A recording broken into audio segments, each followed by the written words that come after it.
ఆయన ఆ రిపోర్ట్ను బయటపెట్టాడు, మాట్లాడాడు, అనేక మందికి ఇచ్చాడు. అంతేకాదు అంతర్జాతీయ వేదికల మీద కూడా ఆయన తన రిపోర్ట్ను బహిర్గతం చేశాడు. అమెరికాలో, కెనడాలో, ఇతర దేశాల్లో, బ్రిటన్లో, ఐక్యరాజ్య సమితి దగ్గర కూడా, ప్రతి దగ్గర అనేక దేశాల్లో అంతర్జాతీయంగా కూడా ఈ రిపోర్ట్ని ఆయన వివరాలతో, సాక్ష్యాలతో సహా ఆయన బయటపెట్టాడు. జాతీయంగా, అంతర్జాతీయంగా చాలా పెద్ద ఎత్తున ప్రచారం జరిగింది. దేశవ్యాప్తంగా చాలా వ్యతిరేకత వచ్చింది ప్రభుత్వం మీద, పోలీసుల మీద. పంజాబ్ పోలీసుల మీద చాలా సీరియస్ వ్యతిరేకత వచ్చింది. ఆ విషయంలో పంజాబ్ పోలీసులు చాలా కోపంగా ఉన్నారు జస్వంత్ మీద, చాలా కోపంగా ఉన్నారు ఆ కాలం. అయినా ఈయన ఏం వెనక్కి తగ్గకుండా ప్రచారం కొనసాగించాడు, పోరాటం కొనసాగించాడు. ఆయనతో పాటు కొంతమంది నిలబడ్డారు, పంజాబ్లోనే కొంతమంది నిలబడ్డారు, దేశంలో అనేక మంది హ్యూమన్ రైట్స్ యాక్టివిస్టులు, సివిల్ రైట్స్ యాక్టివిస్టులు ఆయనకు మద్దతుగా నిలబడ్డారు.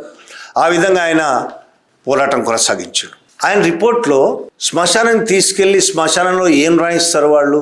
గుర్తు తెలియని శవం అని రాయిస్తారు.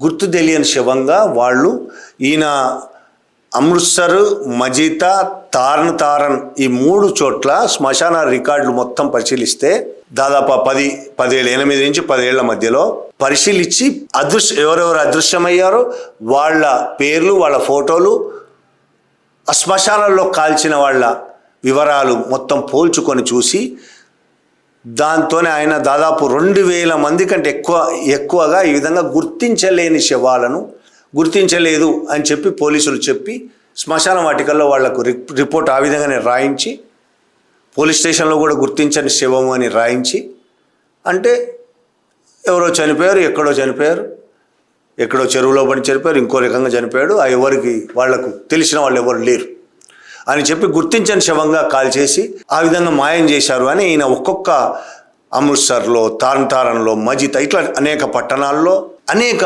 శ్మశాన వాటికల్లో తిరిగి ఒక్కొక్క శవంతో ఈ వివరాలని సేకరించి, అలాగే ఎవరెవరు గాయమైనరో, ఎవరెవరు మిస్ అయినరో, మాయమైపోయినో వాళ్ళందరి వివరాలతో పోల్చుకుంటూ అది ఎంత కష్టమైన పని, చాలా కష్టమైన పని ఒంటరిగా చేశాడు. చేసి చివరికి ఆ రిపోర్టు దేశ, జాతీయ, అంతర్జాతీయ వేదికలు, దేశంలో, మిగతా దేశాల్లో చాలా పెద్ద ఎత్తున ప్రచారం జరిగింది.